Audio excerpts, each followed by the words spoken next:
The data work done by the World Bank and other entities show that we're losing between 3 billion and 6 billion. It used to be 3 billion.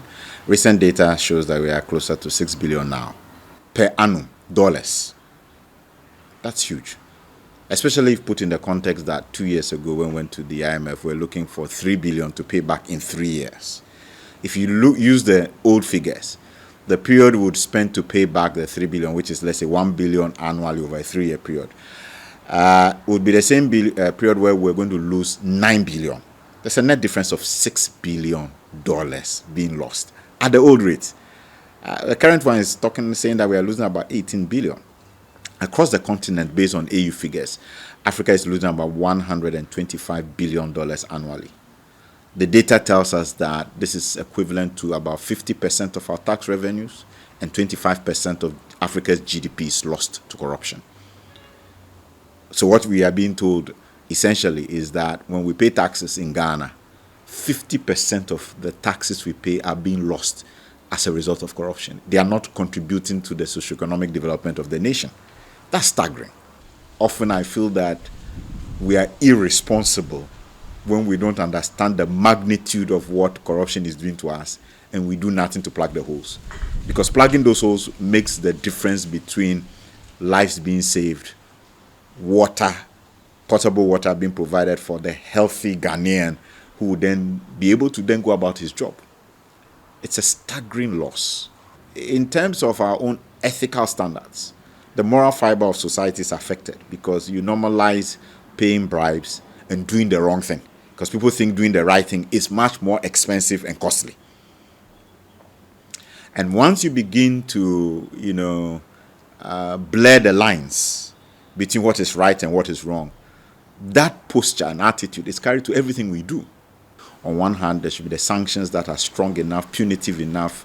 The consequences are clear, they are drastic, so that for those who are motivated by that kind of incentive, they will decide that I'll no longer do this. And I think we need to strengthen that in terms of the number of jail terms, in terms of making it clear that we will retrieve 100% of what you've stolen, not some, not 60%. We'll go for 100%. In addition to that, we will fine you to pay interest on it. And if you're not fortunate, we'll either a fine or a jail term. And the jail term could be community service, the place where we all see that you are there because you did this against the state. Then people will think twice. The confidence with which people are trying to enjoy millions of, and the funny thing is now they are doing it in dollars. On the other hand, are the reward incentives, celebrating those who do the right thing. Let's make sure that the people we are celebrating are those who demonstrate integrity, honesty, hard work. Let's find them. Let's celebrate them. Those who've gone through the public sector, whether Ministry of Foreign Affairs, Ministry of Finance, Ministry of Local Government, and the people that can testify, this person never corrupted anyone, didn't take any monies they did not deserve. Where are they? How come we are not celebrating them? One of the things we need to do is to revisit the Conduct of Public Officers Bill, first done in 2016. So next year to be 10 years, it's been sitting. We've not passed it. Specifically because defining the things that public officers do which are considered wrong, and establishing, laying out the sanctions. And that's part of the major gap, that when you take public officers to court, there's no clear law saying that these are the sanctions and this is how punitive they are. Because if the sanctions were clear, we'll discuss it on media and say, hey, this thing you are doing, you go to jail for 20 years. You pay, you get a point. But because you don't have a law that covers those sanctions and shows that they are very punitive, impunity continues because people are not afraid.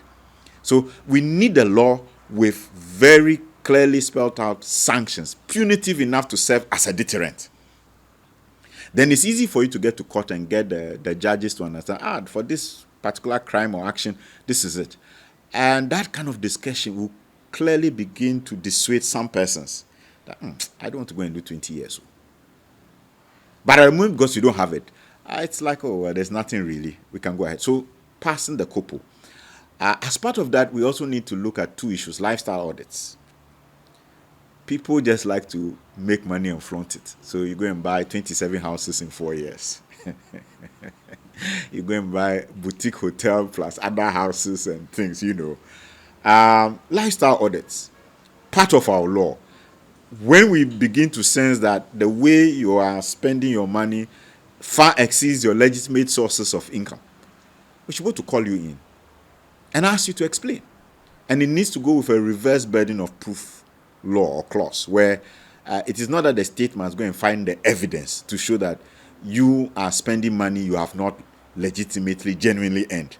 But you must provide the income statements, whatever salary, what we call them, salary statements showing that I earned this from here, I earned that from here. If you add it together, yes, that is why I was able to buy this. Reverse burden of proof, not that the state must do that.